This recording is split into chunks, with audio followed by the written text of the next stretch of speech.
Alexis, welcome to the Big Ideas in App Architecture podcast. Alexis joins us all the way from the UK, and Alexis now works at a company called Moonpig, and we'll get into all of that. But before I butcher the intro, Alexis, why don't you let people know about what you do a little bit and your role?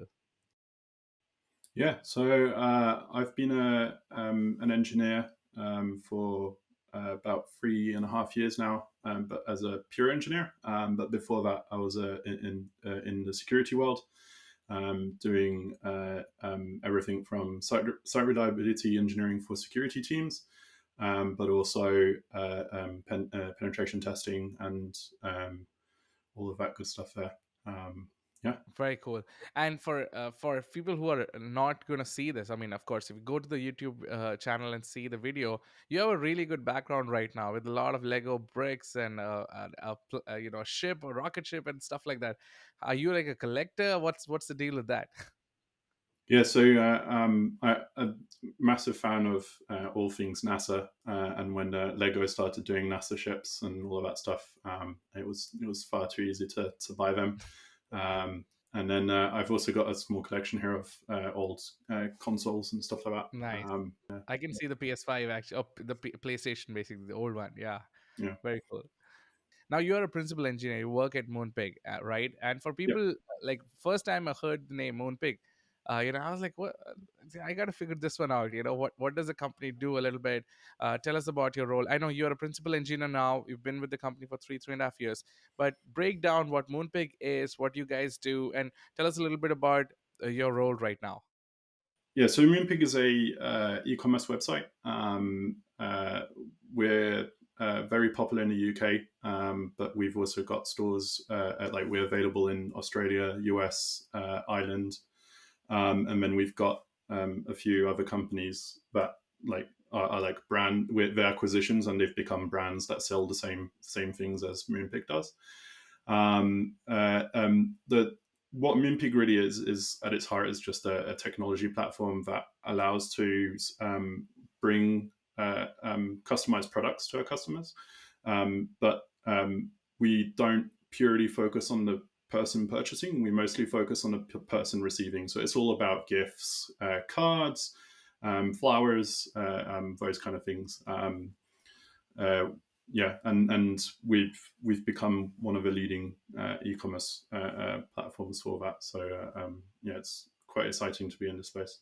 That's awesome. Um, yeah, so I'm a principal engineer there. I mostly focus on what we call enablement, which involves our platform teams.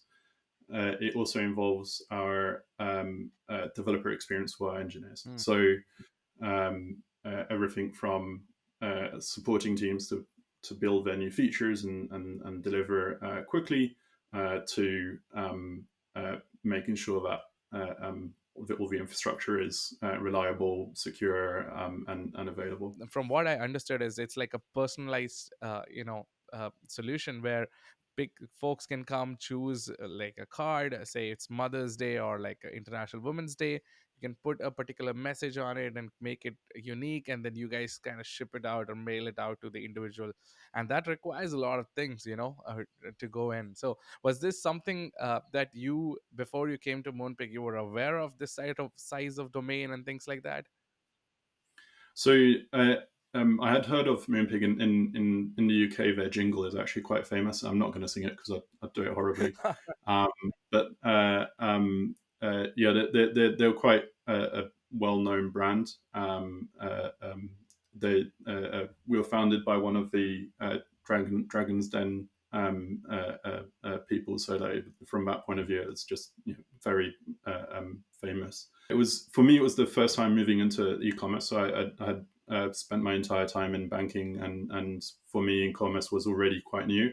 But finding out like this isn't just a store, which there's loads of technologies that like companies out there that just sell a easy store to use and etc. This is far beyond that because of that personalized aspect of the card. So we've got a very complex editor that allow people to write whatever they want, put stickers in places, change the text on the front of the card, which might be a special font, There's all sorts of things going there, and then the fact that we can deliver those cards in all sorts of sizes, and yeah, as a postcard, not a postcard. There's so much variety from that.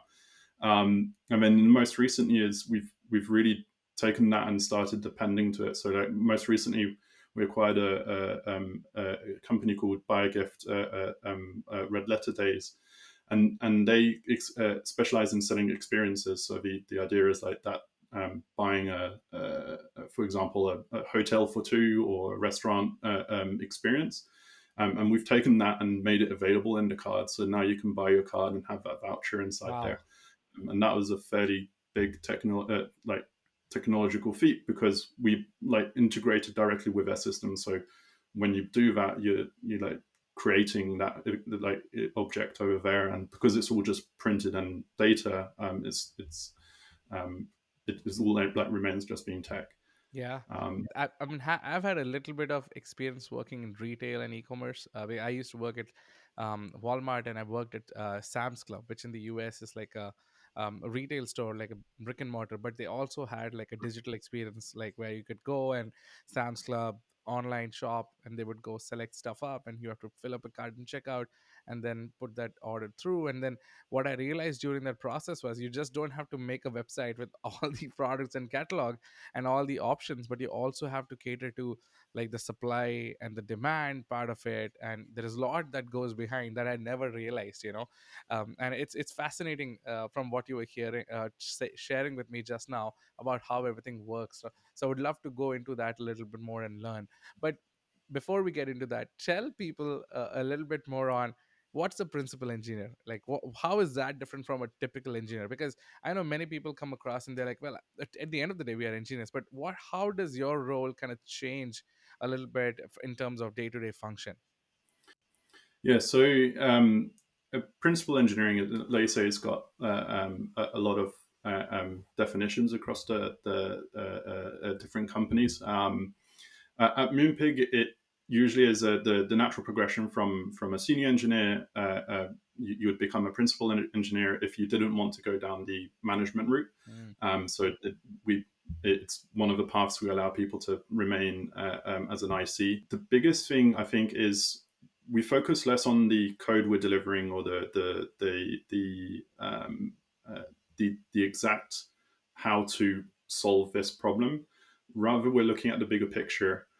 So I spend a lot of time actually in front of it, designing solutions and coming up with nice architectural diagrams and etc. But also working closely with teams and engineering managers, but also the engineers themselves, coming up with like, okay, what's the limitations of this system that you have today? How can we make this better, and how can we make it? How can we deliver that new feature that might be coming up on the roadmap? The other thing we've done at Moonpig is our principal engineers are responsible for keeping all engineering to our set of, like, we call them principles, but like we make sure that everyone's following those and adhering those. So a lot of what I do is actually writing up documentation or RFCs or standard ways of doing things, so that we can keep the entire business aligned from an engineering point of view, mm. which is being super useful for a lot of the pieces of work we've had. So, we've had a fairly big migration a while back, and that standardization has helped us do that move. But yeah, there's that, and then there's always the occasional moment where it's like, okay, no one wants to fix this thing, and none of the teams have time, but we need someone that knows how to code to go and quickly deliver that piece of work, Right. and so that's maybe where I like get the closest to the keyboard. But yeah. Thank you for breaking that down. What motivated a young Alexis Lowe to choose a career in tech then? Like, what? Obviously, you were inspired by the galaxy and space and physics and stuff like that. What made you choose engineering? Tell us a little bit about that. Yeah, so I've just been fascinated with computers since a really, really young age. I wrote my first program at around the age of 9. It was on Visual Basic 6, on my dad's Compaq, and it was a really silly. I think it was a man that shot a target. I know I've got the code somewhere, but Right. I've not been able to rebuild it anymore. Um, but I was just always like, how things work was always something that would like make me obsess about those things. And computers were one of those things that were really important. Um, the most I think the thing that pushed me the most into this is the way I was brought up was my parents didn't let me have all these consoles you see behind me. I wasn't allowed to have a gaming console. So the only thing I had was a computer, and my dad said you can play games, but you have to figure out how to make it work on a computer. Oh, very cool. And so that always led to me figuring out how to do these things. And the very first games I played were on a Mac, not a Mac, a laptop that only had DOS, and so I had to learn how to use the prompt to start my games. And I was probably like, it was way before I was 9 that I was doing this. So like that, yeah, that's where I like learned that these things became natural for I've me. met so many people who started their career in tech because of being gamers, you know. Like I have a similar story where my family also didn't give me access to computer until very late, and then I had to convince my dad that I wanted to learn C programming and get myself a PC. And then from there on, all I did was actually burn CDs and actually play games. I didn't learn C there. I had to learn somewhere else. But that's how most of us begin. It's fascinating how all these things coincide. And I've also met a bunch of engineers who are really like they could have chosen a career in physics. Like I thought that maybe physics was a path for me as well, but or learning the solar system and things like that's very fascinating. Thank you for sharing that. Now I've been trying to do a little bit of research on you, and stuff is fairly easy to get on the internet. So tell us a little bit about what is chimbosonic.com all about. Like, okay, just for people to let me give the premise. That's your personal website where you kind of have all your information. What's chimbosonic? Like, break it down for me.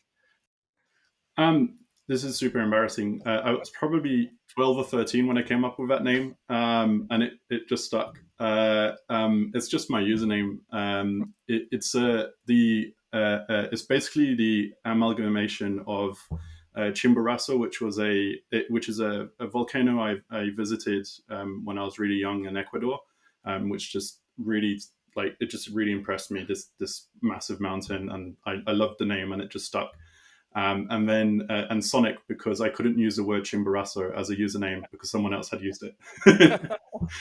And that's pretty much it. That's the story behind that. But yeah, it just stuck. Yeah. And I've used it on every forum, every social account I've ever owned, and I just couldn't get rid of Yeah, it. it's a pretty brilliant web page. I would love people to go and kind of check it out. It's very well laid out, and it's a very unique. And it starts with this whole idea that don't panic, and like keep reading what's going on here because it's code. It's like written that way. It's really creative. I loved it.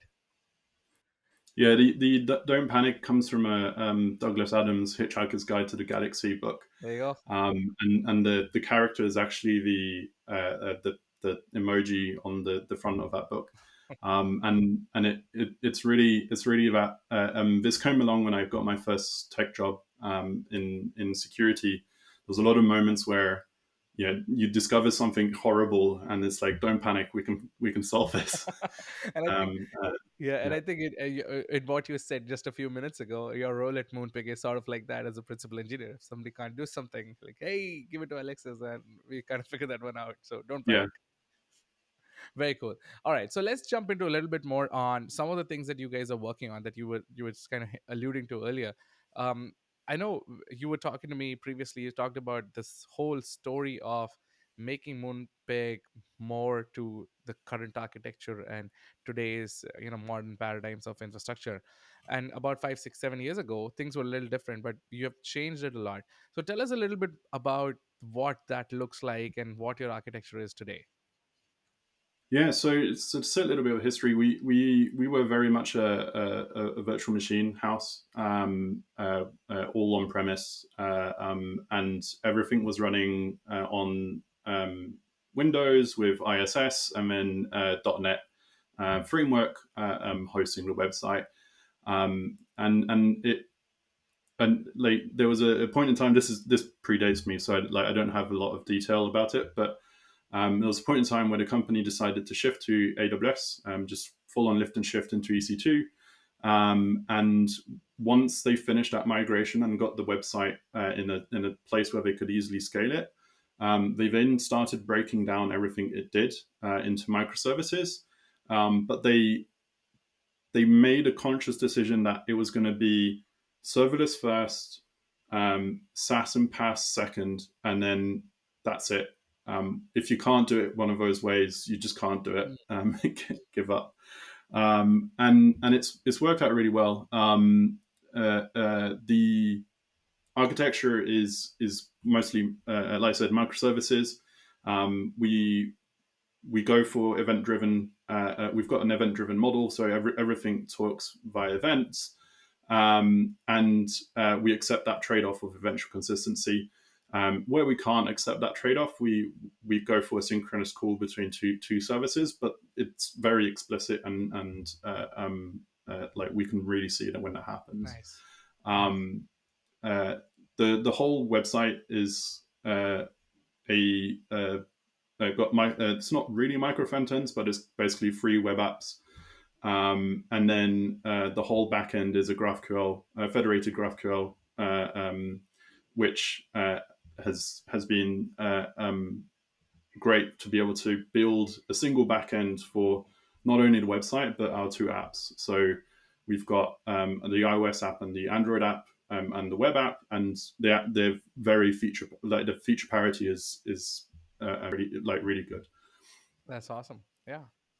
So, I mean, I let you come in, but I was just curious, like, what led you to move to an event-driven architecture?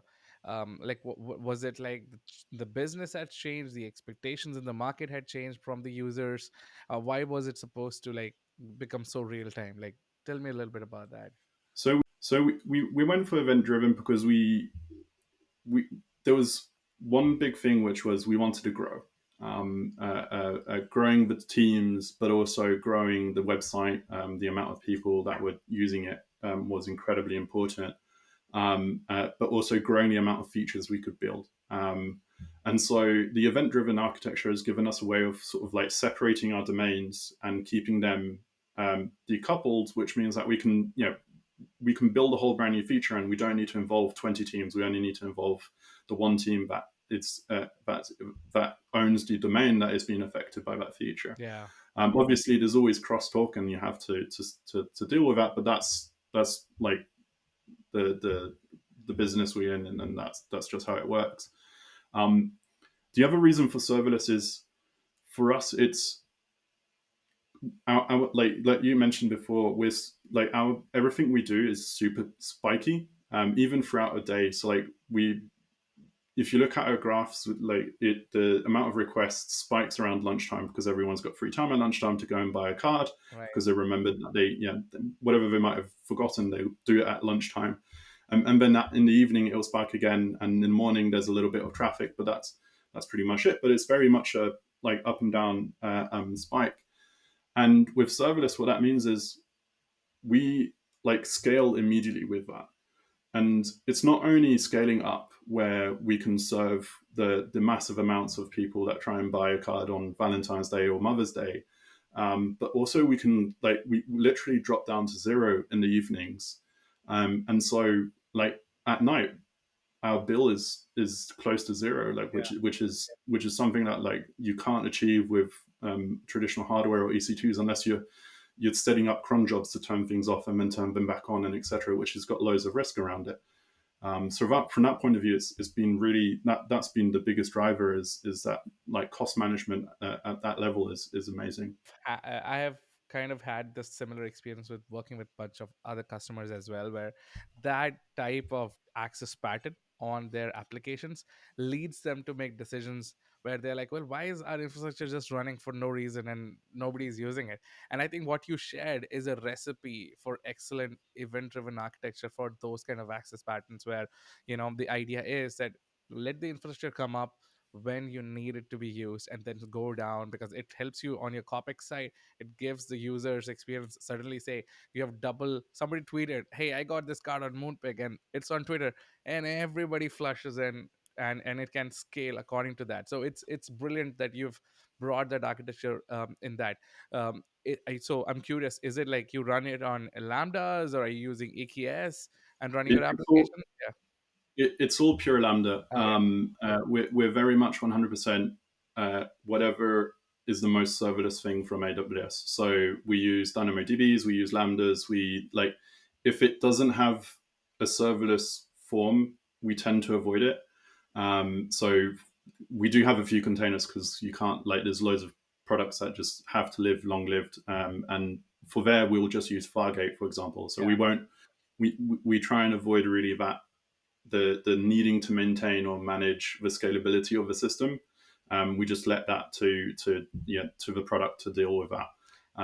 But we what it means is we can focus more on like the actual features we're developing and delivering. Right. So let me ask you a question based on that. So when you were building this architecture, and personally for you, there are different elements. Obviously, there's the infrastructure side of things, there's database setup, there's event-driven Kafka, MSK setup, Lambda.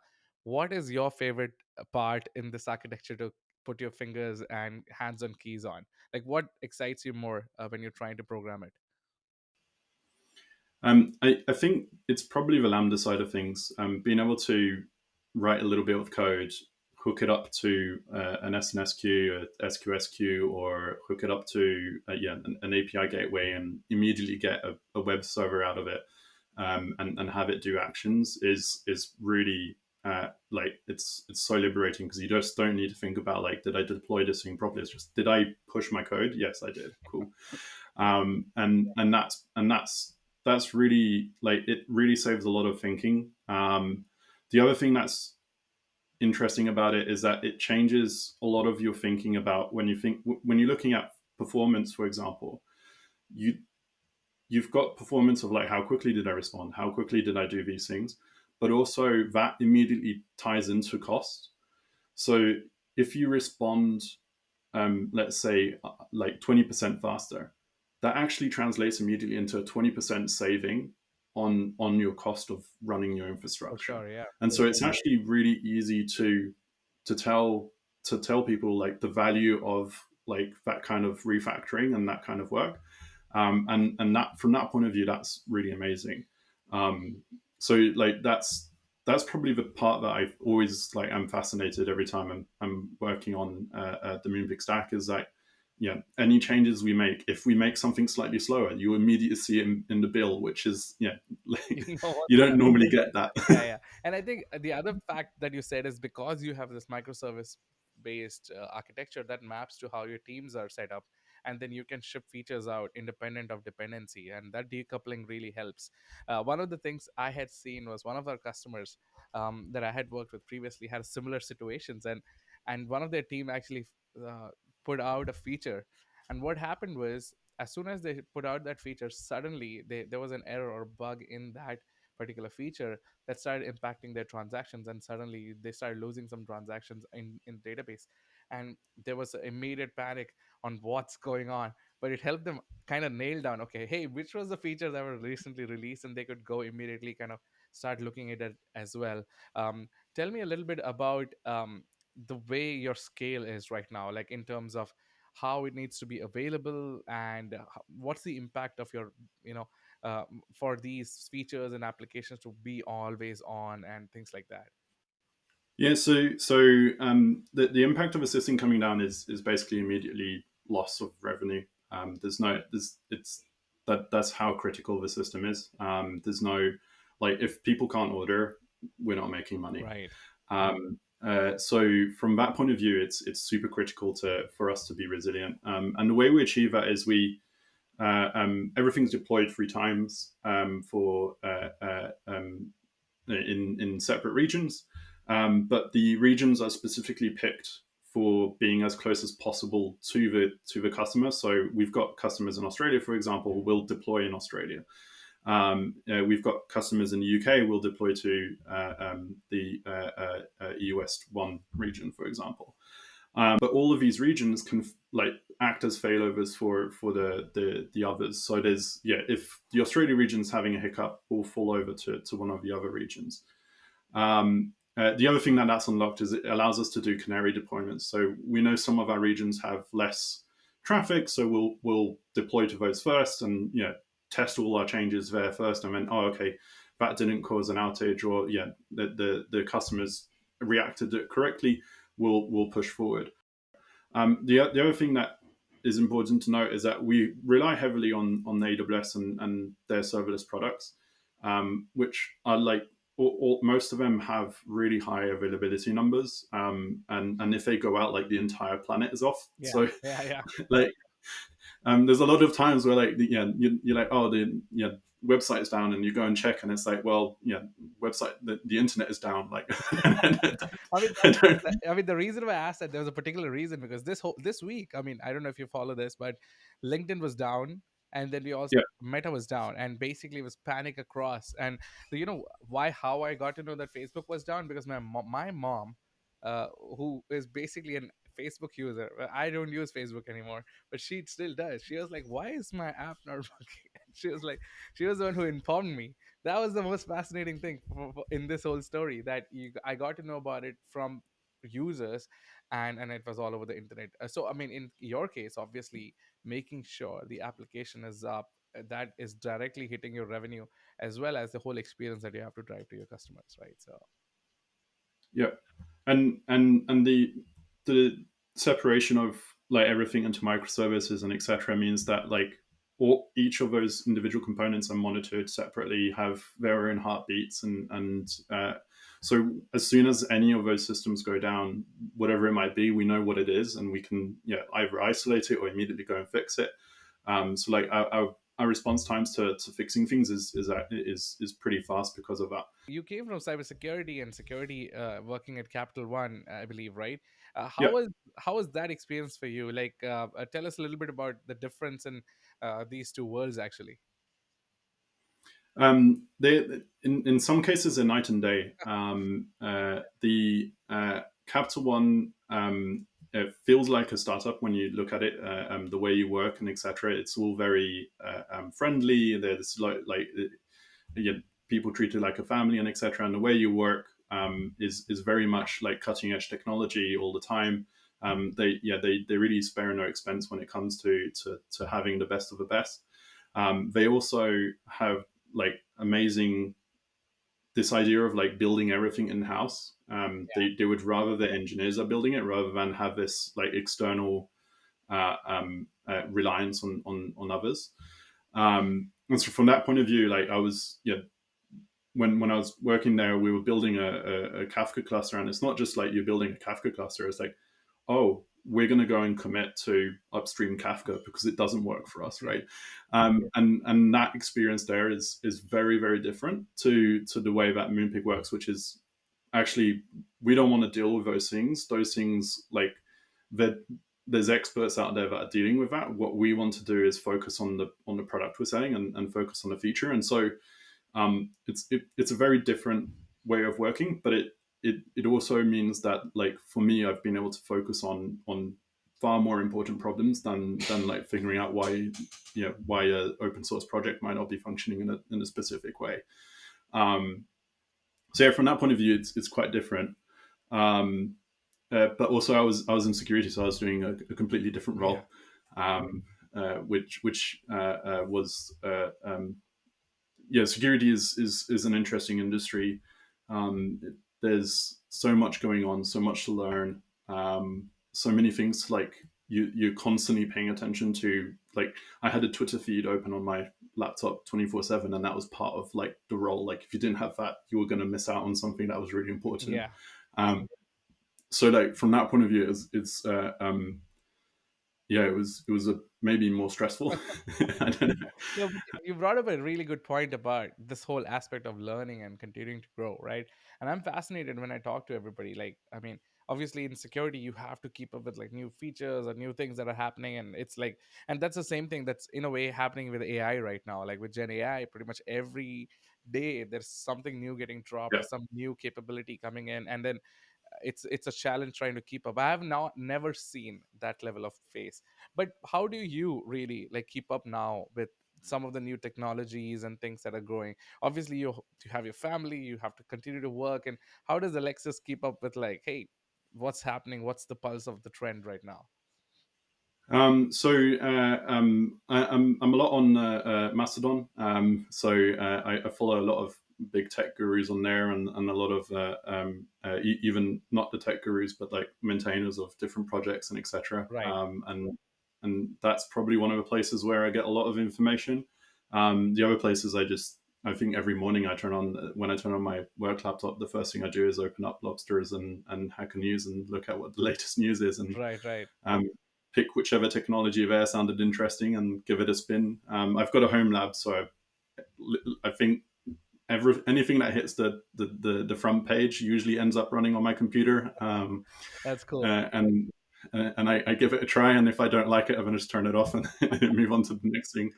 But yeah, that's usually how I try and keep up on up to speed with these things. Yeah, But there's far too much going on to I know. So to tell keep. tell me about this. Like, is there anything interesting that you kind of observed or tried on your home lab, and you're like, that's a pretty interesting project. I think that's got some legs in going into the future. So like I live in a world where like I only use AWS products at work, right? Like we use whatever they have available, and that's it. But one of the things I've been really enjoying is building all of these products they have locally on my home lab. So like there's loads of small projects like Minio that gives you an S3 bucket Mm, interface, and it's just like, to me it's mind-boggling that I can just like spin that up on my machine and like have my own microcloud. So that like bringing the cloud back on prem is an interesting thing that is happening, and I'm all for it. I think it's great. nice. Um, uh, uh, Oh, that's very cool. I think I haven't tried it, but I've been hearing about this bit a bit for a long time now. So I'm gonna check it out as well. I was curious, you know, like at Moonpig, how do you and your team continue to like innovate? Like, is there like you guys run some hackathons within to learn some stuff, and how do you continue to grow uh, internally? Yeah, so within my teams, I run skill shares. It might be something I've got to share or something someone else in the team has to share. It's the subjects go everything from how to use Git to I've been doing a few Rust programming courses where like we're all learning together how Rust works and etc. Um, yeah, really anything goes in that session. We've got one of our engineers is really into AI, and he would just showed us how to run an LLM locally, and like none of us had ever done that, and Yeah. it was kind of like that was eye opening and how easy that's become. So yeah, that kind of stuff helps a lot. And then Moonpig runs hackathons on a regular basis, and that's like org wide. Everyone gets a team, and we just bash out things. And sometimes there's some really really amazing stuff that comes out of that. I'm not sure if I can mention any of them, but Yeah, yeah. because I think they're turning into products. But No, no, no, no, you can that's sort of avoid like how it works. no, you can avoid that. I mean, that's fine. Yeah, I really, I'm inspired by the way you're using AWS right now. Like, I'm pretty sure you've kind of touched most of what's within AWS for your use cases. I was curious to understand, like, whenever you have to go through like a new product that AWS launches or something, how do you go about determining if it makes sense to, like, what's your process like around that? Yeah, so we've got a pretty good relationship with them. So they tend to for us new things, and we'll have a look. The most recent one was this new runtime for JavaScript. So a lot of Moonpig is running on TypeScript, and they released AWS released this runtime called LLRT, Hmm. and it's this lightweight, super fast runtime, which cuts down your cold starts and your lambdas by like ridiculous amounts of. I don't know the exact numbers, but it's really really fast. Very cool. Um, and yeah, so that like was published as a GitHub. We saw it. We went, let's go and spin this up, and we all of our projects. are deployed using ISE, and they can be deployed to dev, UAT, prod. And some of these can even be deployed to like several dev environments, so you can have several branches deployed at the same time. Right. And we know, like, if there's a new technology like the new runtimes, we'll just like go, okay, let's try this out on the most core piece of the platform, spin it up, see what happens. In the case of LLRT, it didn't really work, but but but yeah, no, it's great. We with the Rust project skill sharing I've been doing, we rebuilt our main gateway in Rust in a couple of, like, I think it was like a week of Wow. we call it 10% time. So like in our 10% time, me and another engineer just like bashed it out, gave it a try, and it was like, yeah, that's 50% faster. And now we're just making the deal like that. Once we've tested it and we've spiked that idea, I'm now taking it through like the principals and those groups and etc. to say, hey, I think we should invest in this, and how do we get there? That's what a principal engineer does, everybody, if you are trying to learn what it is all about through Alexis.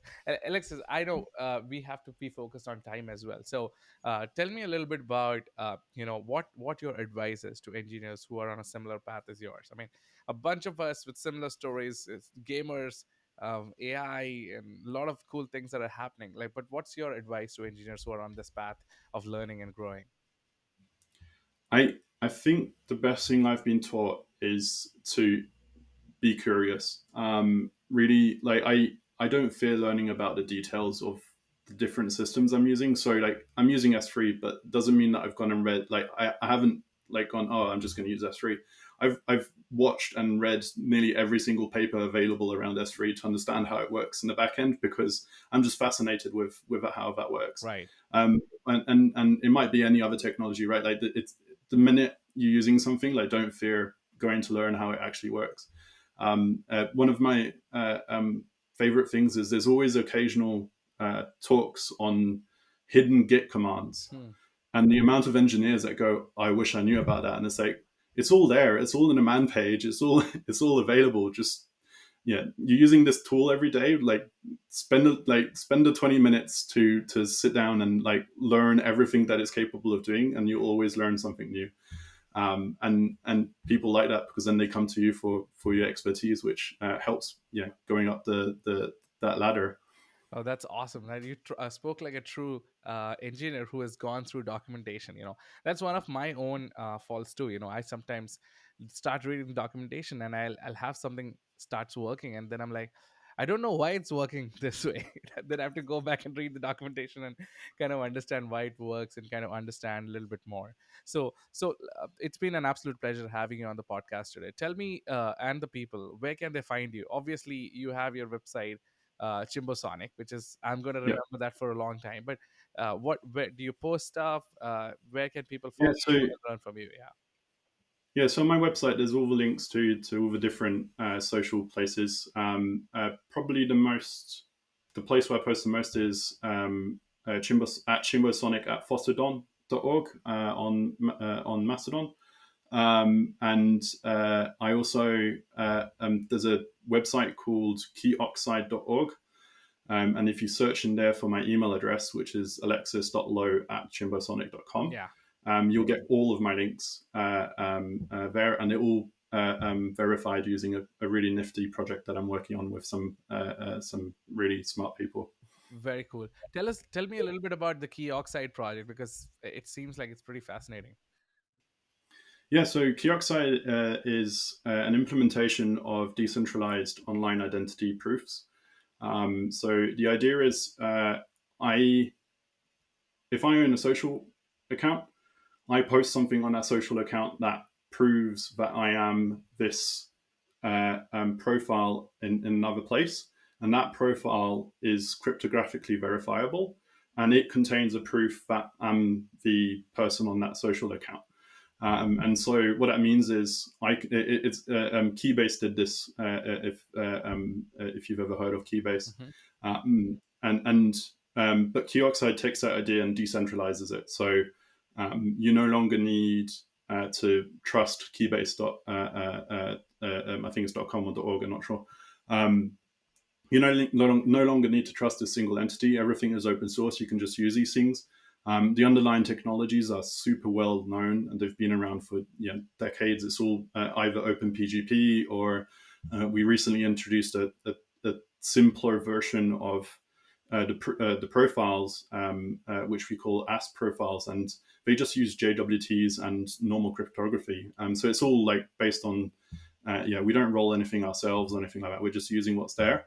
And I think it's really smart. And it's hopefully at some point we're going to make it easier to share. Yeah. And it'll just be like, find me at Chimbosonic on Kioxide, and then you'll find everywhere I post any social website. Oh, It's that's awesome. pretty nifty. You know what it reminds me of? I know obviously the implementation different is Linktree, right? Yeah, it's nerdy Linktree, and like I like to say. Yeah, yeah, yeah. No, it's cool actually. It's very fascinating. Anyways, I mean, I just wanted to say it's been such an awesome time talking to you. It's been a pleasure. Everybody listening in, go follow Alexis. He's a fascinating principal engineer now working at Moonpig and doing some really interesting things.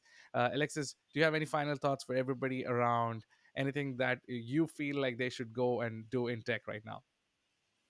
I think the most important thing to do in tech right now is uh,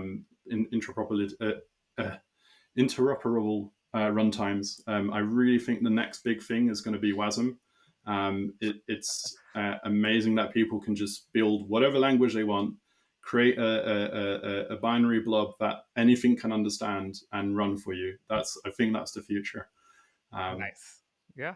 I mean, that's awesome. I mean, I'm going to check it out myself, and I'm pretty sure you're going to talk more about it. So if you're interested in this, follow Alexis. Again, it's been a pleasure, Alexis. Hope you had a great time. Thank you so much for yeah, coming on. Thank you very much for having me.